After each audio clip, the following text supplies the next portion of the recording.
지옥을 각오해라. 그 말은 분명 내가 웃으며 건넸다. 하지만 그날 웃고 있는 사람은 아무도 없었다. 로비 바닥에 흩어진 사진들, 내 아내와 다른 남자, 서로를 바라보며 웃고 호텔 앞에서 다정히 기대 선 모습, 그 한 장 한 장이 내가 쌓아온 결혼의 종원장이었다. 아내는 여행을 간다고 했다. 나는 캠핑을 간다고 했다. 하지만 우연은 없었다. 그날 그 장소에서 우리는 다시 마주쳤다. 그리고 모든 게 시작되었다. 나는 그들에게 기회를 주지 않았다. 변명도, 후회도, 눈물도. 이미 계획은 끝까지 계산되어 있었고 내가 할 일은 단 하나였다. 직접 확인하는 것. 그날 이후 누군가는 살아남았고 누군가는 끝없이 무너졌다. 이 이야기는 그날 이후의 기록이다. 사랑이, 배신이, 그리고 복수가 어떻게 인생을 바꾸는지를 보여주는 아주 조용한 그리고 잔인한 이야기. 황금 연휴 첫날, 나는 캠핑을 간다며 아내를 배웅했고 그녀는 여행 가방을 끌며 친구와 여행을 간다고 했다. 하지만 내가 도착한 곳엔 호텔을 예약하고 웃고 있는 그녀와 그 남자가 있었다. 나는 그들을 기다렸다. 그리고 미소 지었다. 그 순간부터 모든 게 계획이었다. 그녀는 몰랐다. 내가 얼마나 조용히 준비해왔는지, 그리고 그날 이후 어떤 지옥을 열게 될지. 이건 그날 이후의 이야기다. 사랑이 무너지고 신뢰가 바닥을 친 뒤 인생이 어떻게 달라지는지를 보여주는 기록. 이야기의 끝에는 누군가는 다시 일어섰고 누군가는 끝내 벗어나지 못했다. 그리고 나는 그 모든 과정을 지켜봤다. 잘 다녀와. 신나게 놀다 와라. 현관 앞에서 윤기철은 평소처럼 웃고 있었지만 그 웃음 너머로 싸늘한 눈빛이 느껴졌다. 뭔가 이상했다.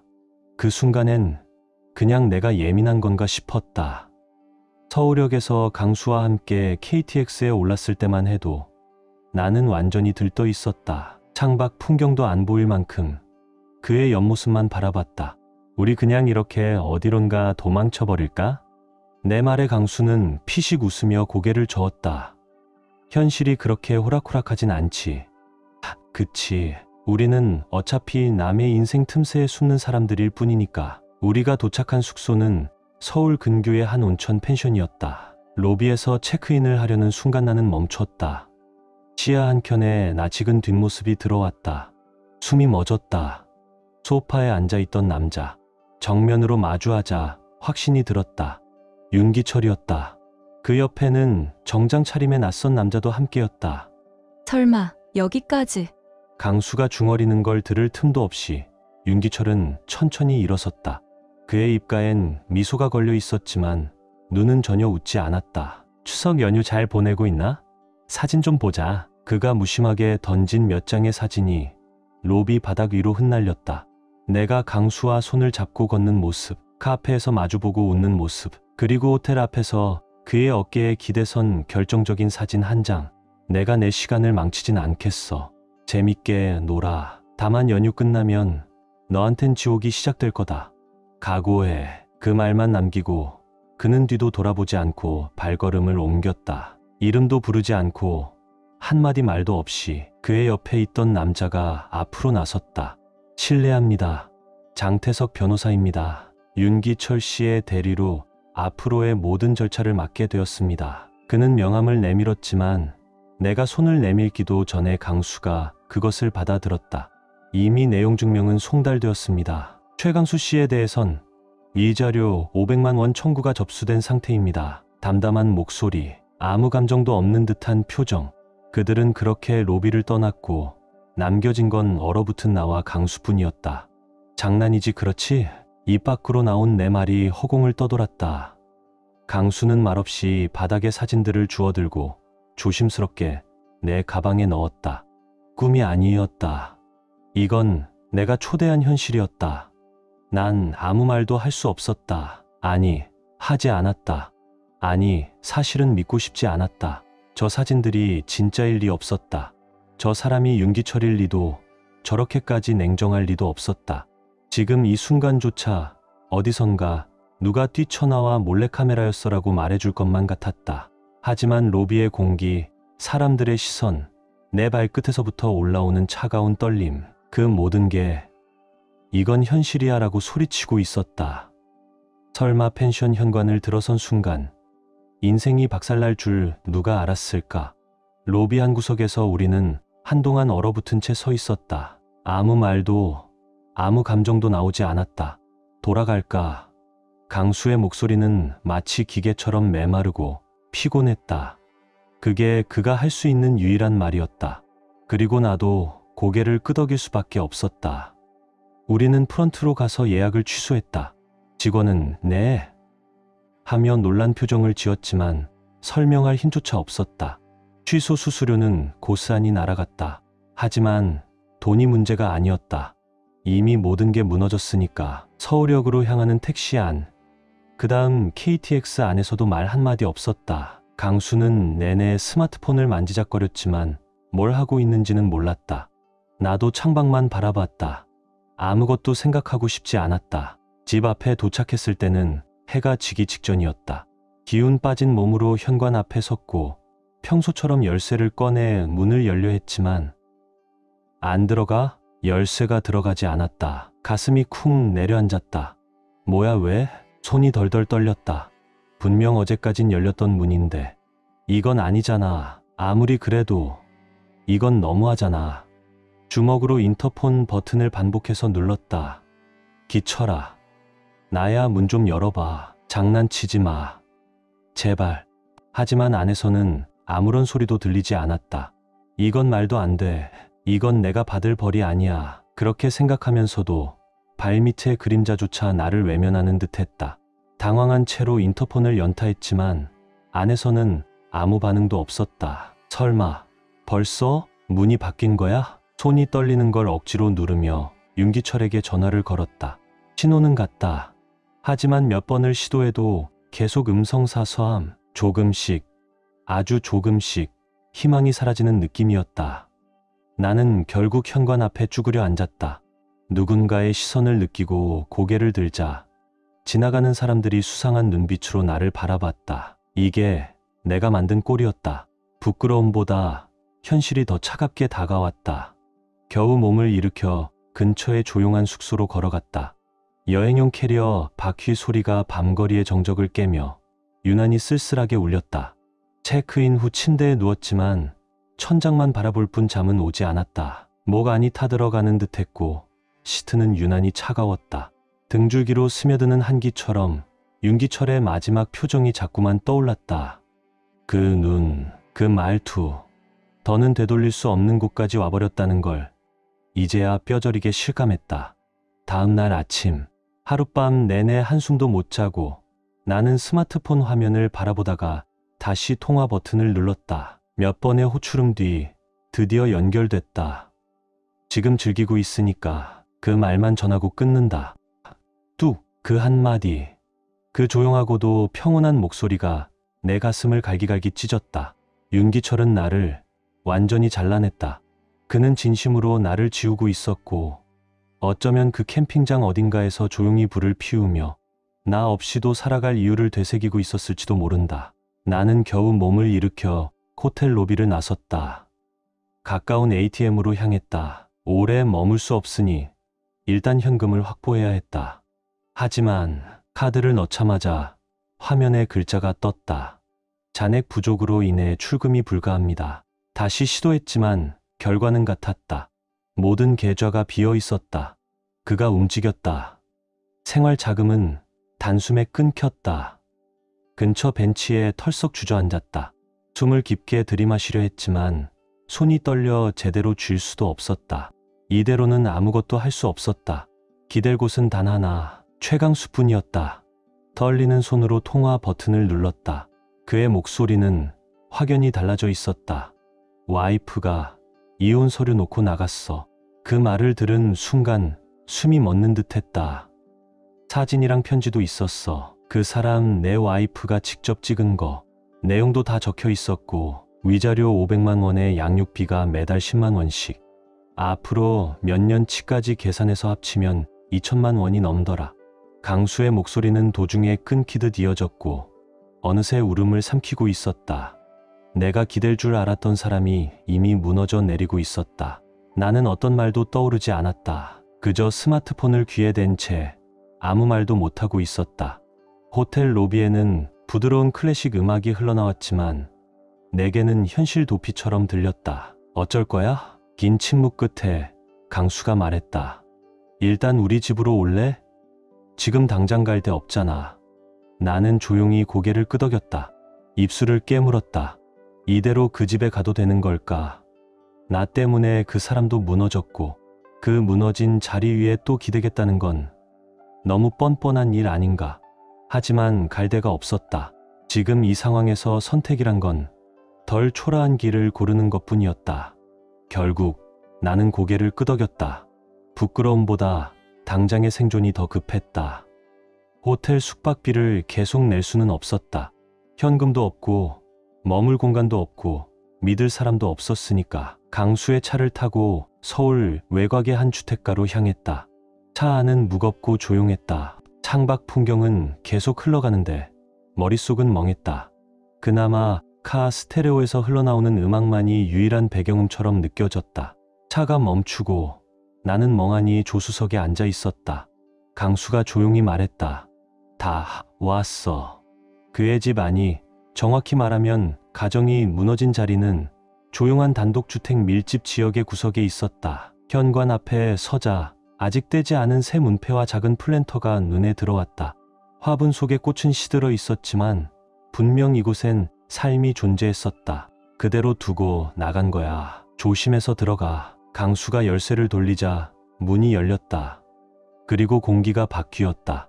그냥 문을 열었을 뿐인데 숨이 막힐 정도로 분위기가 무거웠다. 현관에 가지런히 놓인 아이 운동화, 작은 책가방, 냉장고 위엔 유치원 가정통신문이 붙어 있었다. 일상이 그대로 멈춰 서 있었다. 엄마가 나갈 때 거의 아무것도 안 가져갔어. 옷 몇 벌이랑 가방 하나. 급했으니까. 강수는 말을 마치고 조용히 소파에 가방을 내려놓았다.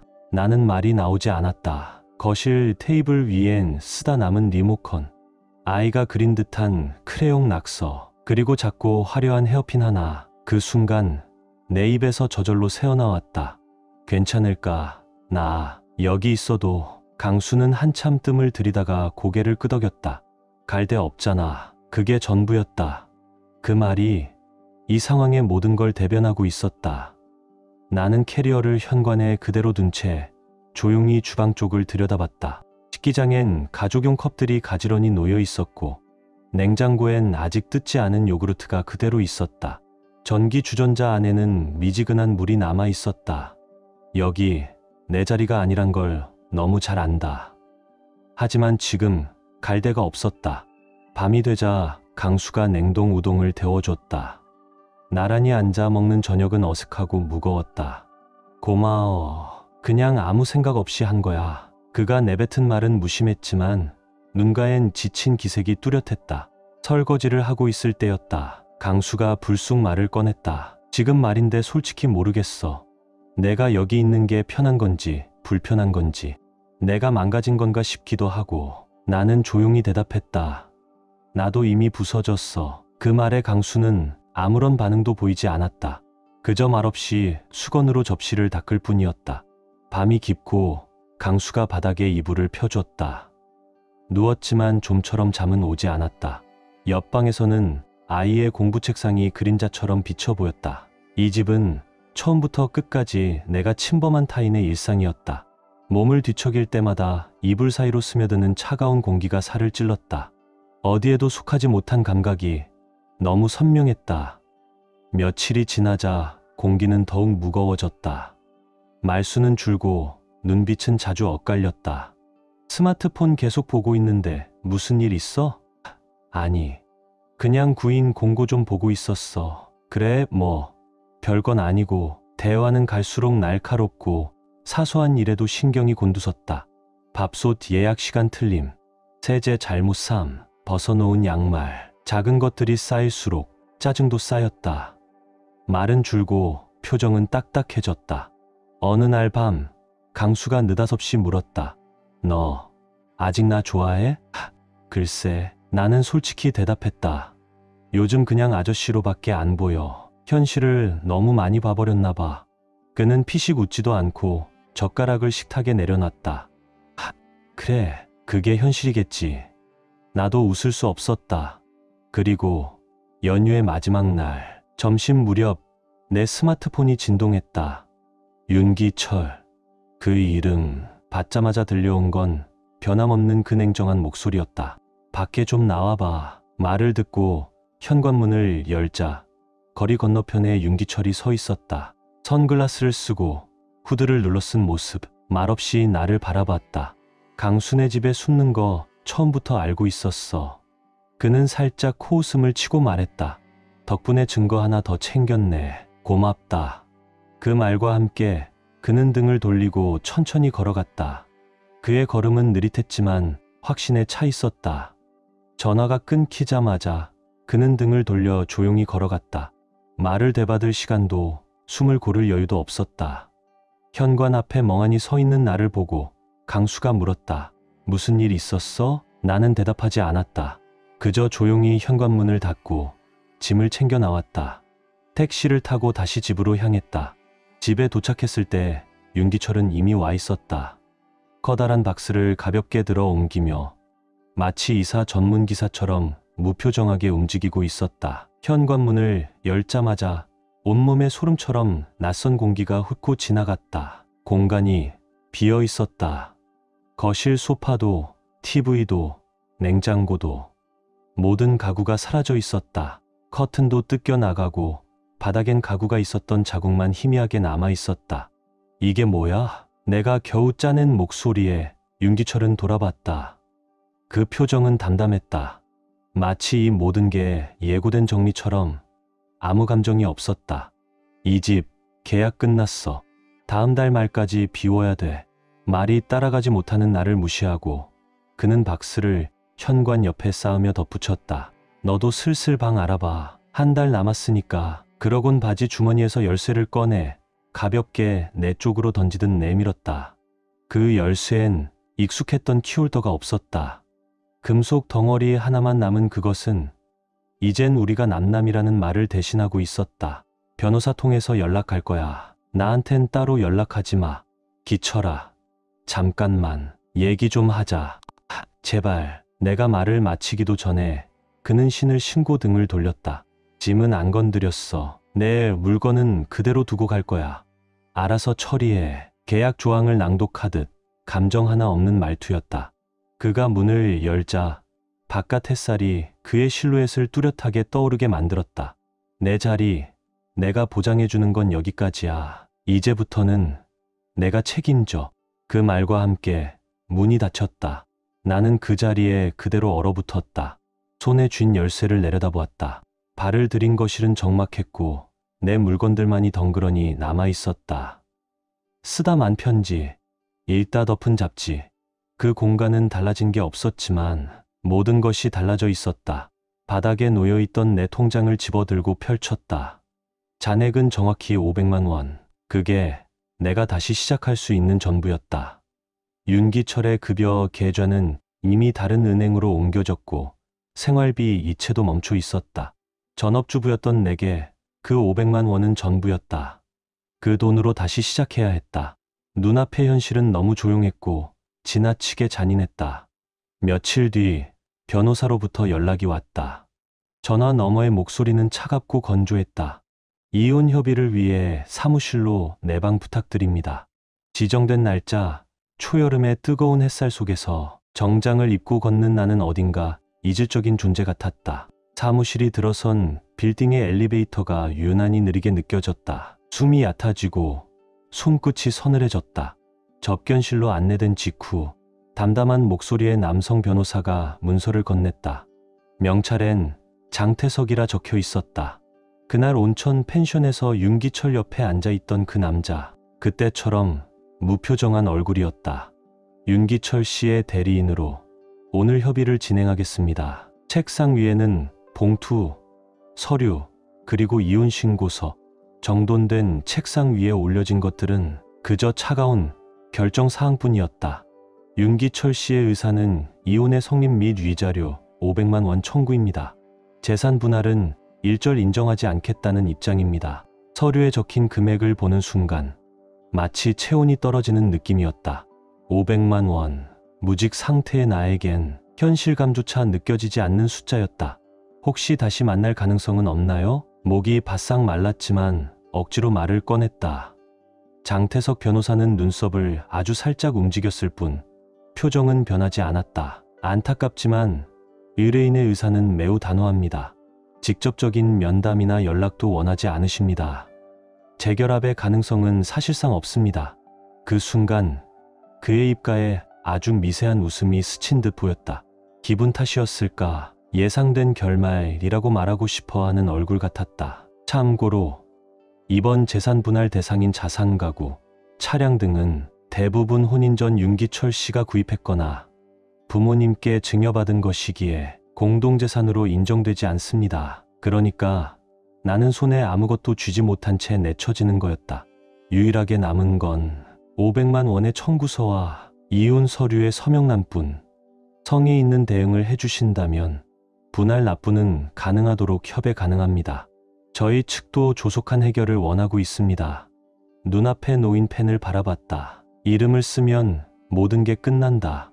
하지만 쓰지 않는다고 해서 바뀔 것도 없었다. 떨리는 손을 누르며 나는 서류를 받았다. 흰 종이 위에 내 이름을 하나씩 도려내듯이 써 내려갔다. 윤기철 씨를 직접 만나 뵙고 이야기하고 싶어요. 간절히 말했지만 장태석 변호사는 전혀 표정 없이 답했다. 불가능합니다. 의뢰인이 원치 않습니다.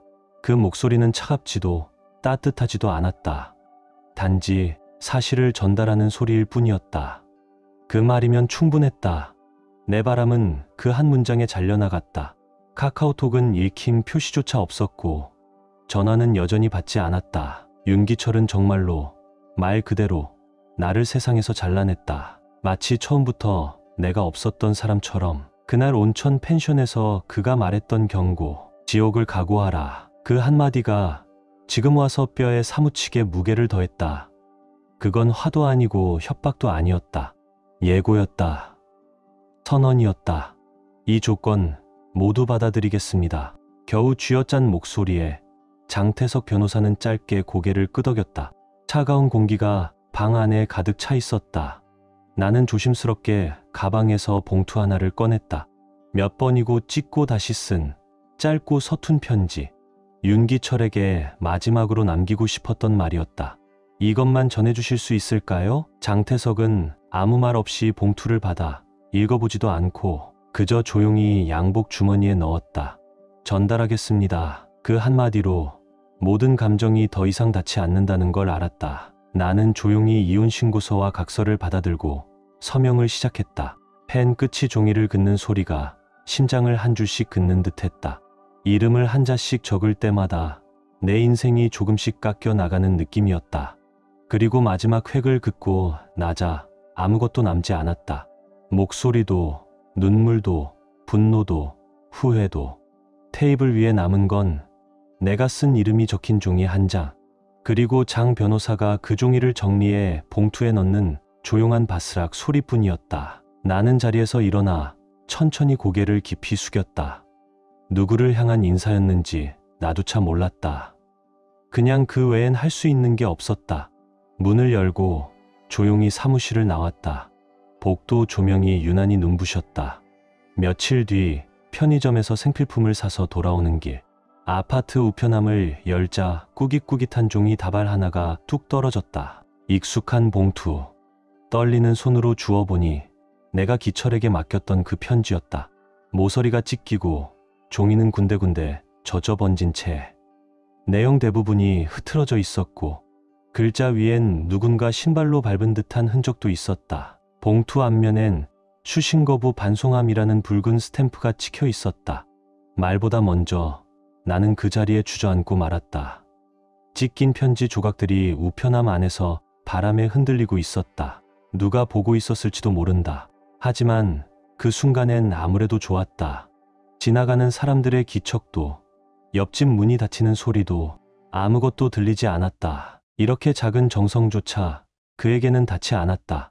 생각보다 난 그 편지에 더 기대고 있었던 걸까? 용서를 바란 건 아니었다. 그저 무시당하지 않는 것만으로 내가 아직 존재하고 있다는 걸 느끼고 싶었던 거다. 하지만 윤기철은 그마저도 단칼에 잘라냈다. 찢어진 편지 조각을 쥐고 있는 손에 뭔가 따뜻한 게 번졌지만 그게 아픔인지 온도인지조차 느껴지지 않았다. 그저 이젠 누구에게도 아무 말도 닿지 않을 것 같은 느낌. 아파트 계약은 퇴거일을 닷새 앞두고 끝났다. 부동산 중개인이 보여준 집 중 그나마 사람 사는 집이라고 부를 수 있는 곳은 하나뿐이었다. 지하철역까지 도보 27분. 채광은 최악. 욕실에는 오래된 가스보일러가 달려 있었고 불을 붙일 때마다 혹시 오늘 터지는 건 아닐까 하는 불안이 엄습했다. 주방 수도꼭지에서는 찬물만 나왔다. 온수가 필요할 때마다 작은 가스 온수기를 켜야 했다. 벽지는 군데군데 벗겨졌고 밤마다 옆집에 코 고는 소리가 벽을 타고 들려왔다. 그럼에도 지금 내 입장에서 불평할 자격은 없었다. 월세 자동이체 꼭 맞춰주세요. 연체되면 신용에 문제 생길 수 있어요. 서류를 건네며 그렇게 말한 중개인의 목소리는 무미건조했지만 정중했다. 힘내세요. 마지막에 던진 그 한마디가 오히려 더 아프게 박혔다. 통장엔 거의 남지 않았다. 처음 있었던 500만 원도 위자료 첫 회차 100만 원 납부, 보증금 300만 원, 중개 수수료 30만 원, 이사 비용 20만 원, 관리비 선납으로 순식간에 사라졌다. 냉장고도 세탁기도 살 수 없었다. 첫 2주는 동전 세탁소와 편의점 도시락으로 버텼다. 앞으로의 생활 신중하게 계획하시기 바랍니다. 장태석 변호사가 그렇게 말한 건 바로 그 직후였다. 그의 말투는 여전히 부드럽고 차가웠다. 마치 고지서 낭독하듯 담담하게 말했다. 위자료는 매달 60만 원씩, 보너스 지급 월에는 100만 원으로 조정 제한이 있었습니다. 납부가 지연될 경우 일시금 청구도 가능하니 유의 바랍니다. 보너스, 지금의 내가 그런 게 있다고 생각하는 걸까? 정규직 공고는 수십 군데 지원했다. 전화도 했고 면접도 받고 이력서도 새로 썼다. 하지만 지난 8년간 전업주부였습니다. 라는 한 문장이 마치 지뢰처럼 작동했다. 결과는 언제나 같았다. 불합격. 결국 내가 붙은 곳은 새벽 물류 진열 아르바이트와 야간 편의점 근무. 새벽 4시 반에 일어나 6시에 출근. 낮엔 잠시 눈을 붙이고 저녁엔 다른 유니폼을 입고 다시 일하러 나갔다. 하루하루가 그게 전부였다. 다리는 부었고 손끝 감각은 무뎌졌고 다크서클은 어떤 컨실러로도 가려지지 않았다. 폭염이든 장맛비든 태풍이 불어도 나는 자전거를 타고 출근했다. 자전거 바퀴가 펑크 났을 때도 고칠 돈이 없어서 한동안 걸어서 다녔다. 식비를 아끼기 위해 하루 한 끼나 두 끼로 버텼고 컵국이랑 반값 할인된 빵으로 끼니를 때웠다. 수도세를 줄이려고 샤워 시간은 타이머로 제한했고 빨래는 모아서 날씨 좋은 날 베란다에 한가득 널었다. 그렇게 해도 매달 납부일은 따라잡지 못했다. 어느새 신용카드 결제는 밀리고 밀리다. 최소 금액만 겨우 내는 상태가 되었고 정신을 차렸을 땐 대부업체의 사이트를 바라보다 무심코 신청 버튼을 누르고 있었다.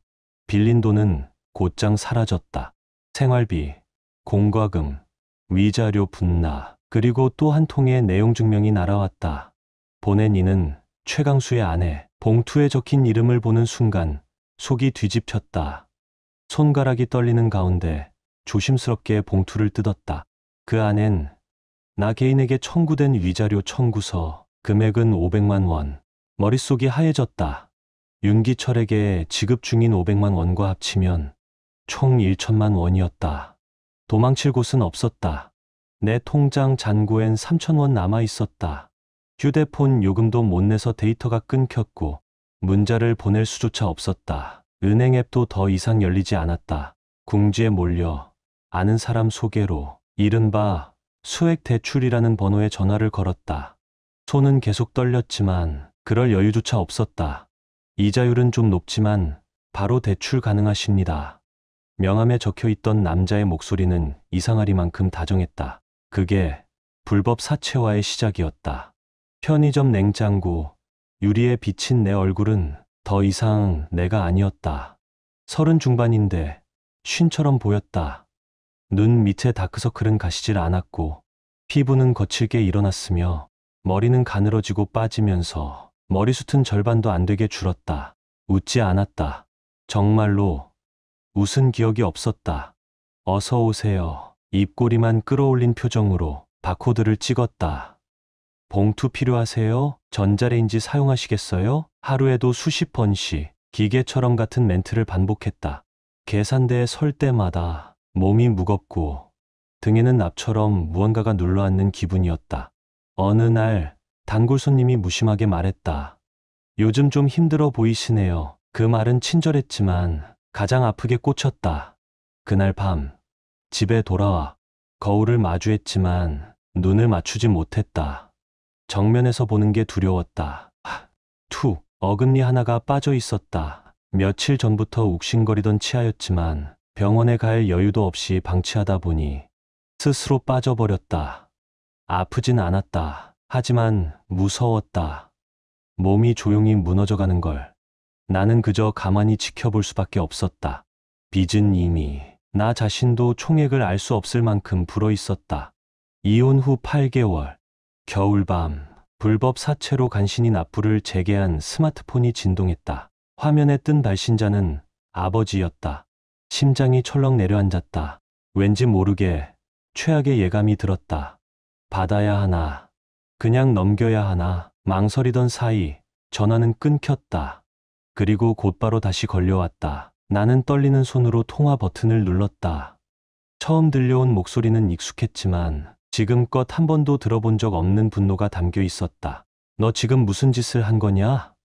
차분한 말투였다. 그러나 그 말 하나하나가 얼음 칼처럼 심장을 찔렀다. 네, 그게 내가 할 수 있는 전부였다. 윤기철한테 연락 왔다. 이혼했다고, 내가 불륜해서 위자료까지 물고 있다면서 그거 사실이냐?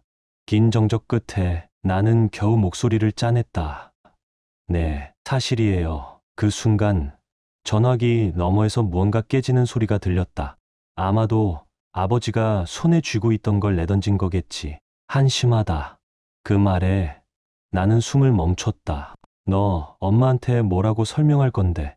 저 멀리서 들려오는 어머니의 흐느낌이 겹쳐졌다. 왜 그랬니? 대체 왜? 나는 아무 말도 할 수 없었다. 그저 휴대폰을 쥔 손만 떨리고 있었다. 다시는 집에 오지 마라. 우리랑은 끝이다. 평생 얼굴도 보이지 마. 그 말이 전부였다. 통화가 끊기고 스마트폰 화면이 꺼지며 그 위에 내 얼굴이 희미하게 비쳤다. 창백하고 눈만 붉게 충혈되어 있었다. 진짜로 세상 어디에도 내가 있을 자리는 남아있지 않았다. 본가도 친척도 친구도 더는 설명할 수 있는 인생이 아니었다. 방으로 돌아와 바닥에 주저앉았다. 눈물도 나오지 않았다. 그 순간 내 안에서 무언가 깨지는 소리가 분명히 들렸다. 윤기철에게 지급 중인 위자료 500만 원, 최강수 아내에게 청구된 500만 원, 합치면 1000만 원. 분할 납부는 하고 있었지만 이자는 눈덩이처럼 불어나고 있었다. 신용카드 결제일은 매번 밀렸고 카드사에서 빌린 돈은 금방 바닥이 났다. 결국 사금융까지 손을 대고 말았다. 매달 납부해야 할 금액은 최소 110만 원. 한때는 2가지 알바를 병행하며 월 300만 원을 벌었지만 그중 250만 원이 고정 지출이었다. 남은 50만 원으로 월세, 공과금, 식비를 감당한다? 말도 안 되는 계산이었다. 불법 사채로 소비자금융 빚을 막고 소비자금융으로 다시 불법 사채의 독촉을 미뤘다. 완전히 막다른 골목이었다. 발신번호 표시 제한 전화가 울릴 때마다 심장이 쿵 내려앉았다. 무시하면 집으로 찾아온다. 문 앞에 독촉장이 붙는다. 직장으로 연락이 간다고 했다. 더 이상 누구에게도 들키고 싶지 않았다. 휴대폰 진동이 울릴 때마다 구역질이 났다. 몸에도 이상이 하나씩 나타났다. 손끝의 감각이 둔해졌고 악력도 떨어졌다.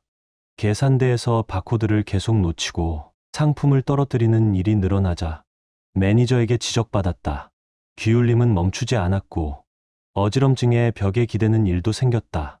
결국 어느 아침 나는 침대에서 일어날 수 없었다.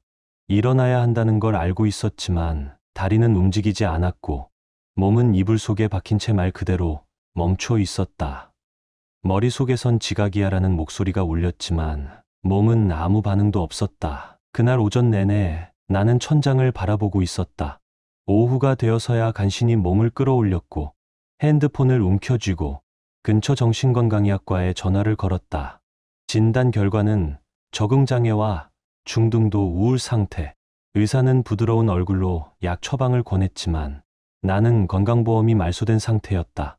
체납이 누적돼서 자격상실 처리되었다고 했다. 진료비는 자비 부담 15만 원. 지갑을 열어보니 3천 원뿐이었다. 죄송합니다. 돈이 부족해서요. 말하자. 의사는 잠시 고민하더니 오늘은 일단 진료만 하고 다음에 오실 때 결제하셔도 됩니다. 라고 말했다. 나는 고개를 숙여 감사를 표했고 처방전을 받아 약국으로 갔다. 약국에서 가격을 듣고 처방전은 그대로 돌려주었다. 대신 편의점에서 파는 저렴한 영양 드링크 한 병, 그리고 약국 구석에 있던 비처방 수면부도제를 샀다. 지금의 나는 미래의 나조차 감당할 수 없을 것 같았다. 미안. 그냥 그 말만 전하고 싶었어. 한 줄짜리 메시지였다.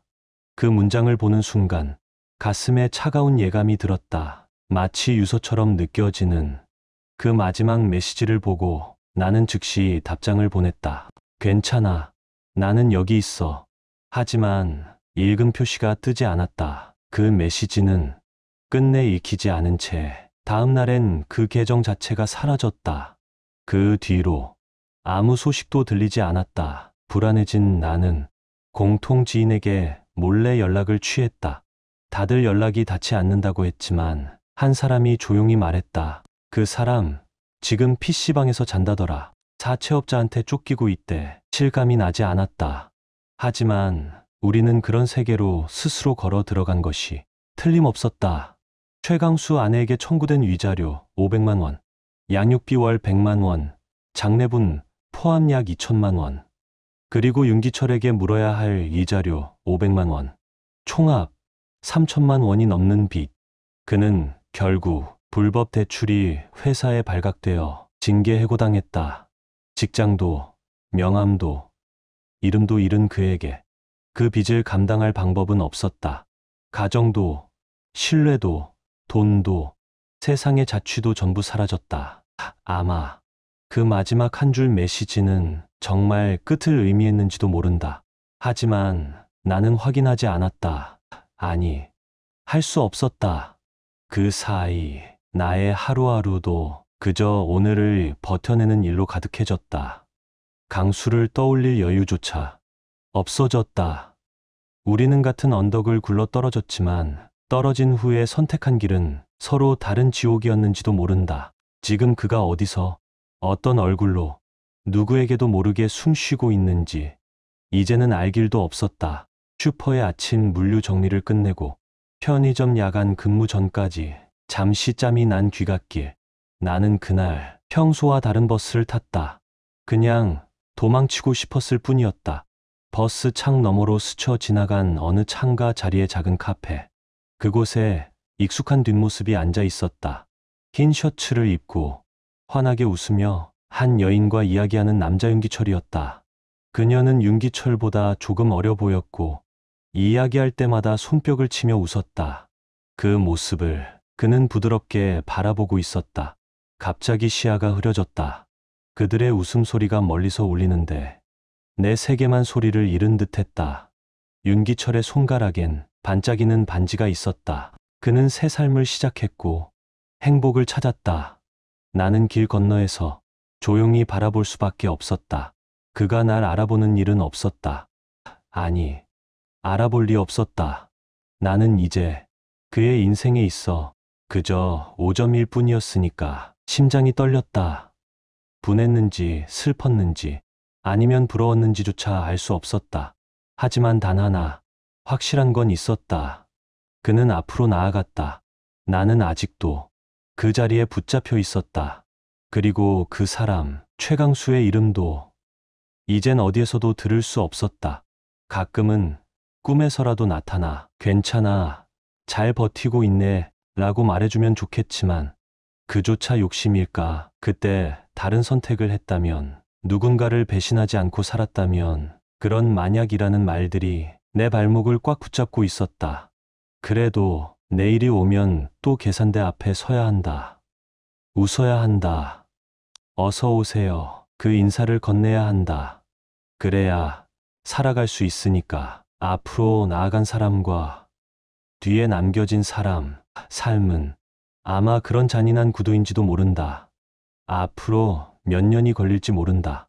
10년, 20년, 어쩌면 30년. 그래도 나는 살아남아야 한다. 일하고, 갚고, 버텨야 한다. 그게 내가 짊어진 죗값이었다. 어쩌면 이 이야기는 누구나 한 번쯤은 상상해봤을지 모를, 무너지지 말았어야 할 선택에서 시작되었는지도 모릅니다. 그녀는 처음엔 그저 답답한 결혼 생활에서 잠깐의 설렘을 찾고 싶었을 뿐이었을 겁니다. 하지만 그 잠깐의 일탈은 생각보다 훨씬 큰 대가를 불러왔습니다. 사랑이라고 믿었던 관계는 결국 누군가의 가정을 깨뜨렸고, 그 대가는 숫자와 서류, 그리고 사람들의 시선과 배신으로 되돌아왔습니다. 하루하루를 버텨야 했고, 식비를 줄이고, 샤워 시간을 줄이고, 잠을 줄여가며 두 개의 일을 병행했습니다. 그렇게 매일 살아남는 것이 전부가 된 삶, 가족에게서도 끊기고, 사랑도 잃고, 사체에 쫓기며 자신조차 부서져가는 현실 속에서 그녀는 누구에게도 위로받지 못한 채 살아있는 벌을 감내했습니다. 한편 같은 잘못을 저질렀던 남자는 다른 방식으로 무너졌습니다. 결국 어디선가 다시 살아가고 있을지도 모르지만 그가 겪은 지옥도 분명히 존재했을 겁니다. 그리고 그녀는 우연히 마주 앉은 남편의 새 출발을 통해 자신이 얼마나 뒤에 남겨졌는지를 체감합니다. 인생이란 그렇게 잔인할 때가 있습니다. 누군가는 넘어지고, 누군가는 다시 일어서고, 누군가는 혼자 무너진 채 누구의 기억에서도 사라져갑니다.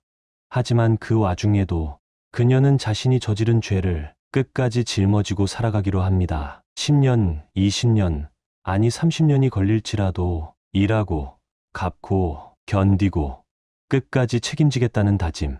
그건 단순한 회개가 아니라 살아있는 속죄였고, 그녀만의 방식으로 자신을 용서하려는 방법이었을지 모릅니다. 우리는 모두 선택의 순간을 마주합니다. 사소한 흔들림, 작은 외면, 순간의 유혹, 그게 인생을 통째로 바꿔놓을 수도 있다는 걸. 이 이야기는 말해주고 있습니다.